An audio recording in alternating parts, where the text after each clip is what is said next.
సరే మీరు కామ్గా ఉండండి. మనం డిప్యూటీ సీఎం హోదాలో ఉన్నాం కాబట్టి అనొచ్చు. ఇదేమీ జరగదు. చిన్నబాబు గారు పట్టాభిషేకం ఖాయం సరే. అనేది జరుగుతుంది చర్చ.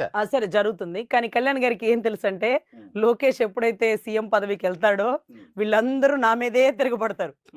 కానీ ఆయనకి తెలుసు. ఆయన ఈ ఉప్పెనని, ఈ సునామీని ఎలా తట్టుకోవాలి. ఎందుకంటే మేమేంటో ఆయనకి తెలుసు. మేము ఆయన ముఖ్యమంత్రి ఎప్పుడవుతాడో ఆ మాట అంటే ఏంటనే మేము కోప్పడుతుంటే, ఆయన పోయి ఇంకొక ఆయనకి ముఖ్యమంత్రి ఇస్తానంటే ఊరుకుంటామా? ఊరుకోం. సో, అది ఆ విషయం మా అందరికంటే ఆయనకే బాగా తెలుసు సార్. సార్ దయచేసి దృష్టిలో పెట్టుకోండి. అందరి హోప్స్ మీ మీద ఉన్నాయి. మీరు అలాంటి నిర్ణయాలు తీసుకున్నప్పుడు అప్పుడన్నా ప్రధాన ప్రతిపక్ష పాత్రన్నా పోషించండి సార్.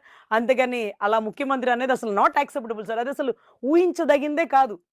ఒక ముఖ్యమంత్రి కొడుకు ముఖ్యమంత్రి అయ్యాడంటే అది జగన్ ఒక్కడి వల్లే సాధ్యమైంది సార్.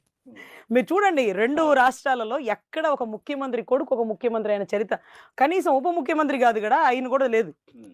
అలాంటిది ఒక జగన్ గారి బ్రాండ్ అది. ఆ బ్రాండ్‌ని నేను లోకేష్ గారు నేను స్థాపిస్తాను అంటే అది త్రూ ఎలక్షనే.